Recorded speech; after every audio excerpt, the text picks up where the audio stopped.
Bonjour, je suis Catherine Barlois, coach en bilan de compétences pour Blue Midlife. Après des années comme chef de projet dans la recherche clinique, je suis devenue coach et je vous accompagne pour trouver votre voie professionnelle dès maintenant. Bienvenue dans ce podcast où je partage avec vous, seul ou avec mes invités, des conseils, des expériences, du coaching dans la bonne humeur. Alors, on est parti pour l'épisode du jour. Bonjour à tous et bienvenue dans cet épisode numéro 134 du podcast Blue Mid Voice où je reçois Mireille Sido pour parler du projet d'école inclusive qu'elle vient de lancer sous le nom Révèle, l'école des possibles. Mais avant de plonger dans l'épisode du jour, j'ai une question pour vous. Est-ce que vous vous sentez encore à votre place dans votre travail ? Si la réponse est pas vraiment, ou si vous avez cette impression de tourner en rond sans trop savoir ce que vous pourriez faire d'autre, si vous rêvez secrètement de tout envoyer balader pour vous sentir alignée, utile et heureuse d'aller bosser le matin, alors j'ai quelque chose pour vous. Je propose des bilans de compétences pas comme les autres et du coaching pro avec structure, profondeur, mais surtout dans la bonne humeur. Résultat, vous vous connaissez mieux, vous reprenez confiance en vous, vous retrouvez du sens et vous construisez un projet pro qui vous ressemble vraiment. Et si vous ne savez pas par où commencer, le plus simple, c'est d'en parler ensemble. Vous trouverez toutes les informations et un lien pour me contacter dans la description de ce podcast. Et maintenant, place à l'épisode du jour. Je vous souhaite une belle écoute. Alors aujourd'hui, j'ai le plaisir d'accueillir Mireille Sido, qui est la fondatrice de Révèle, l'école des possibles, une association qui porte un projet éducatif fort, ouvrir en septembre 2026 une école libre, laïque et inclusive dans le secteur de Metz pour des enfants de CM1 à la 3e. Avec Mireille, on se connaît depuis 11 ans. On a travaillé ensemble dans une ancienne vie professionnelle et aujourd'hui, je la retrouve dans une toute autre aventure, celle d'une femme, d'une maman, une professionnelle engagée qui a décidé de mettre ses compétences au service d'enfants qui ne trouvent pas leur place dans le système scolaire classique. Dans cet épisode, on va parler de déclic, de phobie scolaire, de harcèlement, de petites classes, de rythme, de sens dans les apprentissages et de cette conviction très forte. Les enfants neuroatypiques ne sont pas incapables. Ils ont simplement besoin d'un cadre qui les comprenne et qui s'adapte à eux. Et je précise aussi que je fais partie du conseil d'administration de cette association parce que ce projet me touche profondément et parce que je crois vraiment qu'il mérite un beau coup de projecteur. Donc si vous êtes parent, professionnel de l'éducation, thérapeute, accompagnant, entrepreneur social ou simplement sensible à la question de l'inclusion, cet épisode devrait vous parler. Alors installez-vous confortablement et je vous souhaite une belle écoute. Et on est parti. Bonjour Mireille. Bonjour Cathy. Mireille, merci d'être avec moi aujourd'hui pour parler de l'association que tu es en train de lancer autour d'un super projet éducatif. J'avais dit qu'on allait plonger directement dans le vif du sujet, mais en fait, ça fait 11 ans qu'on se connaît. Et Oui, c'est juste. voilà. Donc, on a bossé ensemble dans notre, dans une Ancienne des vie. précédentes voies, voilà, dans notre ancienne vie, tout à fait. Et donc, en fait, avant vraiment de plonger, de parler de Révèle, est-ce que tu voudrais bien te présenter, mais voilà, rapidement, parce que de toute manière, on va reparler de tout ton univers au fur et à mesure. Rapidement, donc je suis Mireille et je suis la fondatrice de Révèle, l'école des possibles. Et je suis aussi, et surtout d'ailleurs, en premier lieu, maman de 3 enfants atypiques. Donc, on va reparler, oui, de tout ça. Révèle, c'est quoi Alors, Révèle, c'est une école pour les élèves du CM1 à la 3e, donc école primaire et collège. C'est aussi une association, comme tu l'as dit, une association loi 1908, donc typique de l'Alsace-Moselle, à but non lucratif. Ça signifie que Révèle est une école libre, privée hors contrat, et que nous n'avons pas de subvention de l'éducation nationale. Et donc, une partie de mon boulot va aussi consister à aller chercher des fonds et des donations qui permettront à l'école de vivre. Et puis, une chose importante aussi, c'est que c'est une école laïque et inclusive. Notre objectif, c'est d'accueillir les enfants qui ne trouvent pas leur place ailleurs, ceux qui doutent, qui décrochent, euh, pour qui l'école n'a pas le bon rythme ou avec un trouble des apprentissages. Voilà. et donc oui, comme on disait, on a travaillé ensemble dans une ancienne vie. Tu as eu d'autres expériences professionnelles ensuite. Tu es donc maman de 3 enfants, tu l'as dit, atypique. Et à Mhm. quel moment tu t'es dit, bon bah là, c'est bon, je peux plus juste observer, je dois créer quelque chose. En tant que maman, j'ai beaucoup, du coup, fréquenté les écoles, et je les fréquente encore, et j'ai pu constater la souffrance de certains enfants, l'inadéquation de l'école d'aujourd'hui avec la diversité cognitive, je dirais, parfois un peu de manque d'empathie, de manque de bienveillance.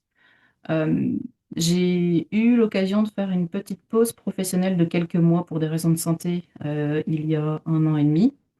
Ce qui m'a donné du temps de cerveau libre pour que l'idée germe et finisse par devenir un besoin quasi vital, d'aller au bout de ce projet de créer une école pour les enfants neuroatypiques.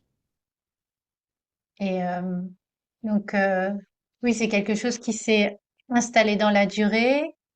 La pause, voilà, pour raison médicale, t'a permis de mûrir le projet. Est-ce qu'il y a C'est eu ça. aussi peut-être un déclic, une situation qui a fait électrochoc? Alors, ma pause professionnelle, elle a coïncidé avec une déscolarisation partielle de mon fils qui était au collège à l'école, suite à du harcèlement, parce qu'il est différent. Euh, Et donc, effectivement, c'est à ce moment-là que je me suis rendue. Enfin, c'est à ce moment-là que la petite voix qui me disait, il faut faire quelque chose pour ces gamins-là, je n'ai pu plus la faire taire. Donc, il, il- j'ai commencé à faire des recherches sur les écoles privées, libres, hors contrat. Je suis tombée sur la Fondation pour l'école libre. Je me suis dit, bon, ben, ça s'est déjà fait par ailleurs, donc peut-être que ça doit pouvoir se faire aussi pour ma part. Et à un moment donné, les planètes se sont alignées. J'ai pu quitter mon ancien boulot et me lancer pleinement dans ce projet. D'ailleurs, je suis accompagnée depuis le mois de janvier par le Filon, un incubateur messin du coup, qui accompagne les porteurs de projets de l'économie sociale et solidaire et qui les aide à faire germer et aboutir leurs projets. Voilà, donc c'est comme ça que j'ai transitionné tout doucement de mon ancienne vie vers ma nouvelle vie de fondatrice ou directrice d'école. Parce qu'en fait, au départ, tu viens du monde des projets IT avec des enjeux de coût, de délai, de performance.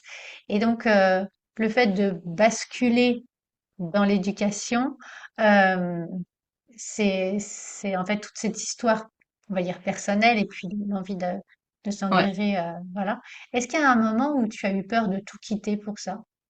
oui, oui, carrément. En fait, je fais partie de ces gens qui réfléchissent 1000 fois avant d'agir, qui s'assurent que ça va marcher. Enfin, voilà, si j'ai la sensation que je vais me planter, entre guillemets, j'ai tendance à pas trop me lancer. Et puis je porte quand même une famille de 4 personnes, hein. Je suis maman de 3 enfants. Il faut bien les faire manger. Ils m'ont fait jurer qu'on n'allait pas manger des cailloux à la fin du mois. Donc, la peur de l'échec était présente, c'est sûr, avec toutes les responsabilités que j'ai derrière, mais l'envie de m'engager pleinement dans, je veux pas dire ce combat, parce que c'est pas vraiment un combat, mais dans ce projet, de m'engager pleinement pour ces familles et ces enfants qui méritent, en fait, de vivre une scolarité épanouie parce que ils ont plein de capacités, mais qui ne sont pas, bien souvent pas reconnues ou pas mises en valeur par l'école. Et donc, l'envie de changer les choses et d'amener de la bienveillance et de l'inclusion a été beaucoup plus forte. Et comme je le disais, à un moment, les planètes se sont alignées et j'ai pu quitter mon ancien poste sereinement pour me lancer aussi sereinement dans ce projet. Et moi, j'aime bien en fait voir le transfert de compétences, hein, voilà. Euh, Alors, qu'est-ce- tout de mon ancienne vie m'aide, si c'est ça ta question. Oui, tout à Euh, fait. j'étais directrice de projet informatique. J'étais responsable d'un centre de service d'une cinquantaine de personnes. Donc, tout m'aide. Ça fait 18 ans que je gère des projets. Donc, j'estime qu'à un moment, enfin, j'ai estimé que j'avais les compétences suffisantes pour mener un projet entrepreneurial entre la gestion des lancements, des jalons, des dates butoirs, l'estimation des coûts, les démarches administratives multiples, le recrutement, la comptabilité, le juridique aussi, parce qu'il y a quand même des côtés juridiques à prendre en compte, surtout quand on est dans l'entrepreneuriat social ou associatif. Voilà, donc tout ça, c'est des choses que j'ai appris grâce à mon expérience professionnelle passée et qui m'ont servi à avancer, je pense, peut-être plus vite dans la mise en place de l'association et de l'école. Donc il a quand même fallu rassembler les bonnes infos, bien m'entourer, et j'ai eu la chance d'avoir un réseau qui est quand même plutôt diversifiée. Et puis, ma famille, mes amis, le filon, m'ont aidé à ne pas tomber dans les pièges classiques de l'entrepreneuriat aussi. Voilà. Et oui, tu t'es lancée, mais contrairement à certains entrepreneurs qui vont nous écouter, tu t'es pas lancée toute seule. Non, je me suis pas lancée toute seule. Et d'ailleurs, le principe d'une association, en tout cas en Alsace-Moselle, c'est qu'il faut être sept. Il faut réunir sept personnes pour pouvoir lancer une association. Ailleurs en France, c'est deux, mais en Alsace-Moselle, c'est sept. Donc, il a fallu quand même que je rassemble une petite équipe autour de moi qui croit en ce projet, qui croit en les valeurs qu'il porte euh, et qui soit d'accord pour s'engager à mes côtés pour créer cette association et continuer le projet. Mm. Oui, d'ailleurs, je l'ai pas dit en intro, je fais partie du conseil d'administration parce que j'y crois à fond. Donc, Oui, donc je effectivement, ça fait partie des valeurs qu'on partage, Cathy. tout à fait. Et donc oui, l'association, elle se lance. Tu es en train de lancer, on le disait en off, plein de choses au niveau des réseaux, au niveau du site internet pour augmenter ta visibilité, enfin, la Ouais, n'hésitez visibilité de pas à aller sur l'association. revel.fr. Vous trouverez notre site, nos infos, le formulaire de préinscription si vous le souhaitez, le formulaire de contact. Vous pourrez prendre rendez-vous avec moi pour discuter de votre cas. Parce que, ben, évidemment, dans la diversité cognitive, il y a pas il y a beaucoup d'unicité, je dirais.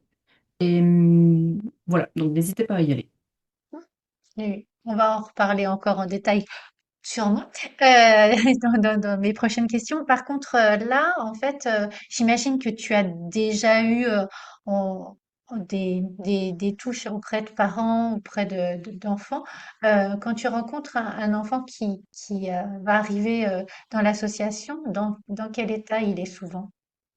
Alors, d'abord, on rencontre les parents qui nous expliquent leurs galères avec l'école, leurs galères le soir pour faire les devoirs, l'inadaptation des supports de l'école, des supports qui sont produits ou de l'aide qui est apportée à l'enfant.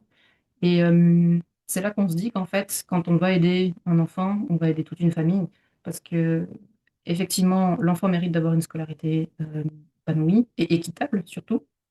Mais les parents, à un moment, ont besoin de souffler et aussi de s'affranchir un peu de tout ce qui se passe à l'école en se disant, bon ben là, il est à l'école, il est bien, il est encadré, il a tout ce qu'il lui faut et ça va quoi. Donc, effectivement, les premiers qu'on rencontre, c'est les parents et les enfants en général. Bon, bah, pour eux, l'école a perdu du sens, donc c'est plus compliqué d'y aller. Parfois, il y a une phobie scolaire. Parfois, il y a eu du harcèlement, donc remettre un pied dans l'école, c'est compliqué. Mais c'est surtout la perte de sens, en fait, qui est difficile à contrer, parce que revenir mettre du sens après tant d'années, sans vraiment comprendre, bien souvent, les enfants ne comprennent pas pourquoi ils sont là, hein. Ils voient les autres euh, adaptés au système. Et eux, ils sentent bien qu'ils sont en décalage. Bien souvent, ils savent pas trop pourquoi, comment s'adapter. Et en fait, on leur demande trop de s'adapter. Je pense qu'aujourd'hui, on essaye de faire rentrer des ronds dans des carrés. Et nous, notre objectif, ben, c'est que les ronds s'épanouissent en tant que ronds. Et on n'essaie pas d'en faire des carrés. Et c'est nous qui allons nous adapter à eux. Voilà, pour leur permettre de retrouver du sens à l'école, d'apprendre dans les meilleures conditions, d'apprendre à leur manière, à leur rythme de la façon qui leur convient, sans les forcer à être des enfants qu'ils ne sont pas. Et donc, pour eux, en fait, j'entends plus de sérénité, plus d'apaisement dans leur parcours scolaire. Tu parlais de C'est ça. plus de sens. Est-ce que tu vois d'autres choses, par exemple, un enfant qui arriverait, voilà, en septembre chez vous, ce serait comment pour lui, au bout de quelques semaines, chez Revel? Euh, alors, notre objectif, c'est que cet enfant soit heureux de retourner à l'école.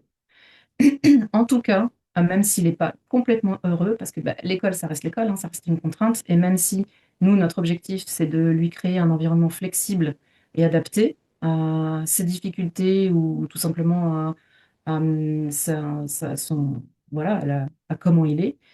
On sait très bien que l'école, ça reste une contrainte. Et puis, on ne veut pas faire une école totalement flexible. On est rigoureux, on va suivre le socle commun des compétences qui est préconisé par l'éducation nationale aussi. Donc, il va quand même falloir acquérir un certain nombre de connaissances et de compétences. Mais l'objectif, c'est que cet enfant n'ait plus peur d'y aller, donc que ce soit plus facile pour les parents le matin aussi, de déposer, parce que moi j'ai fait l'exercice de déposer mon fils qui était totalement réfractaire, qui était en phobie scolaire. Et c'est pas possible, même en l'accompagnant devant les grilles du collège, euh, pour lui c'était impossible physiquement de franchir les portes du collège, quoi. Donc j'ai bien vu ce que c'est qu'une phobie scolaire. C'est pas un jeu, hein, c'est pas une tentative dans l'enfant de ne pas aller à l'école, c'est physique, c'est vraiment physique. Et l'objectif, c'est que ces enfants-là ne se retrouvent plus dans cette situation. Voilà.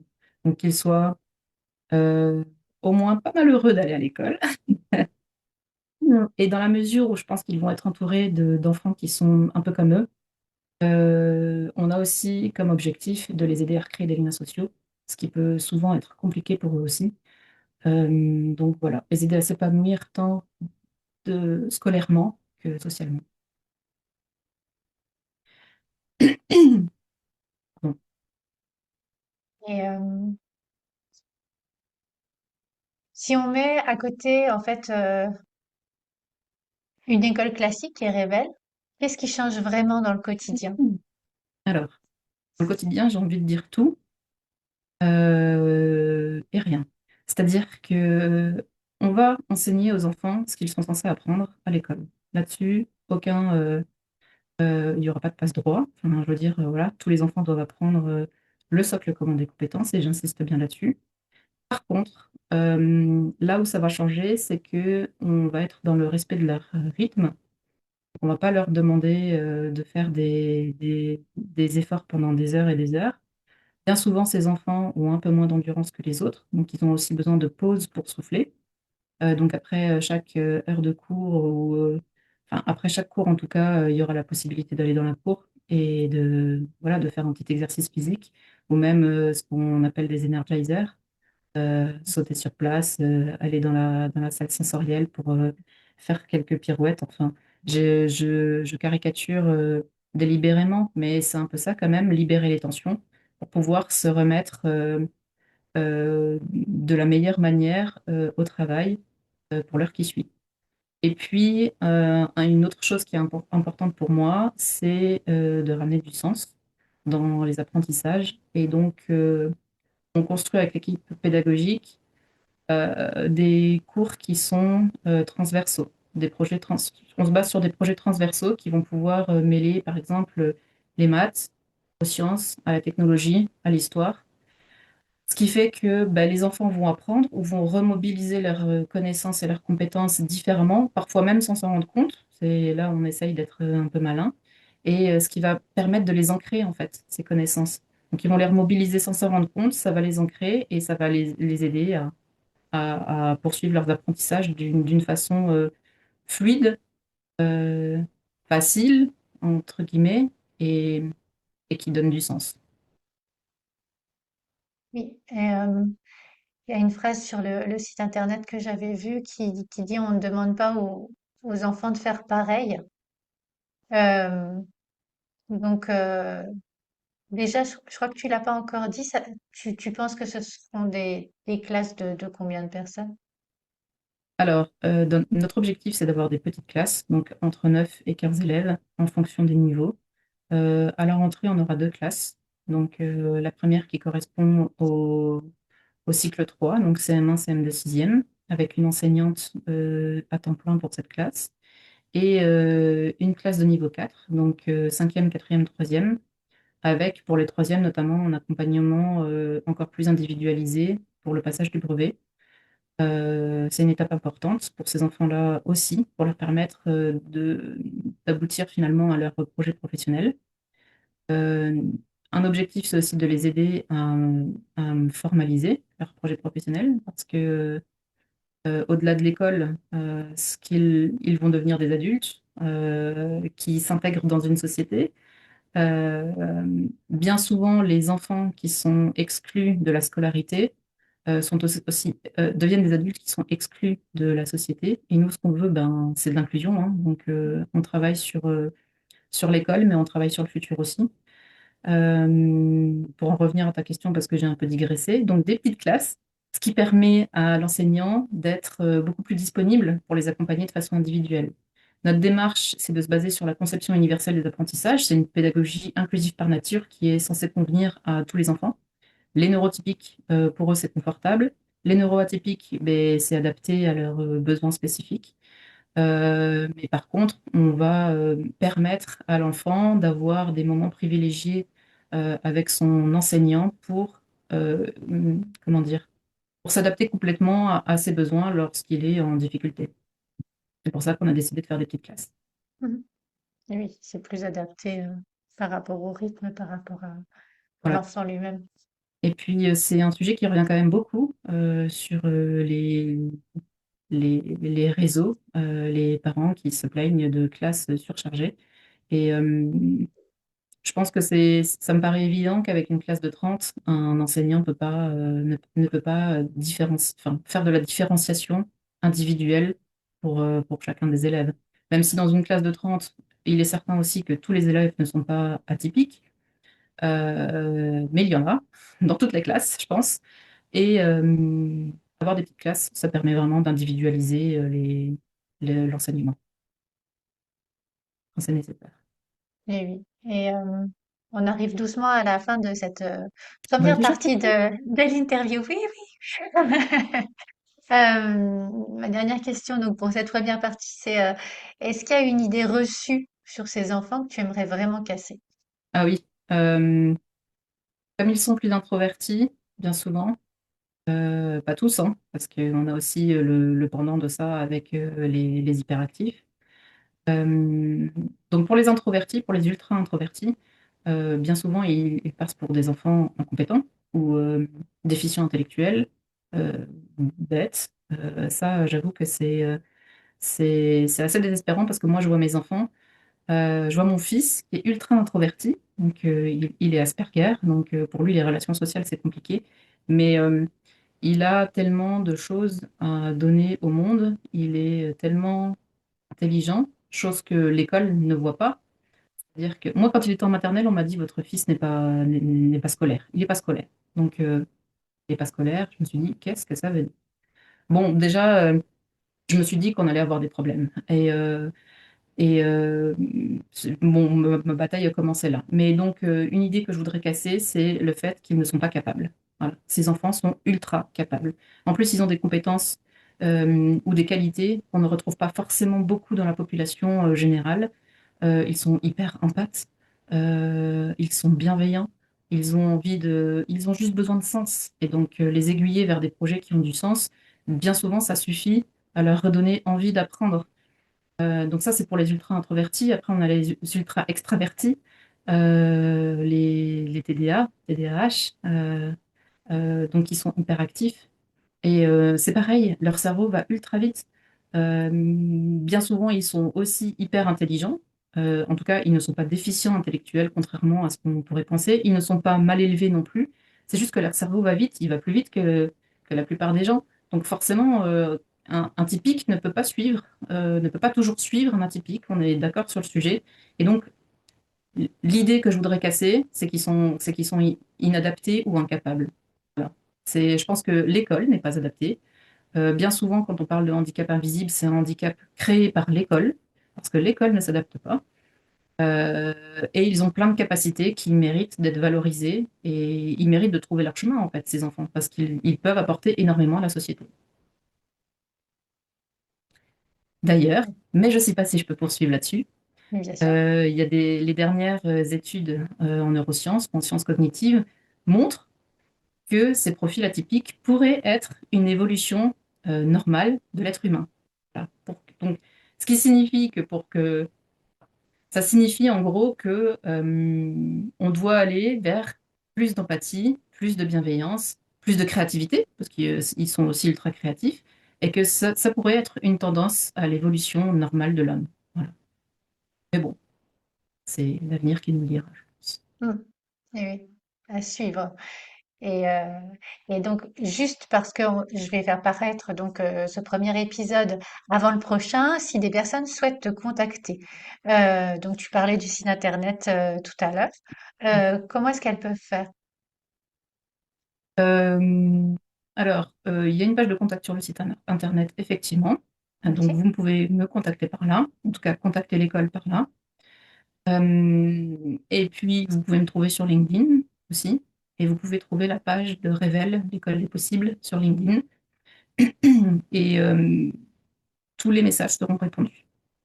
ok, ok. De toute manière, dans l'article et puis dans la description du podcast, je remettrai les liens de, de tout ça. Bah écoute, Suivez les merci liens de beaucoup. Cathy et vous nous trouverez. Merci beaucoup Mireille pour ce premier épisode et puis on se retrouve tout de suite nous pour le deuxième et puis vous qui nous écoutez d'ici 2 semaines. Voilà, à très bientôt. Merci, Cathy. Avant de partir, sachez que j'ai créé juste pour vous un quiz de 3 minutes pour savoir si c'est le bon moment pour vous pour un bilan de compétences. Le lien est en description du podcast et je vous ai réservé un cadeau à la clé. Mais je ne vous en dis pas plus. À bientôt! Si cet épisode vous a plu, n'hésitez pas à le liker, à le partager, à mettre 5 étoiles sur votre plateforme d'écoute préférée. Et je vous souhaite une belle semaine.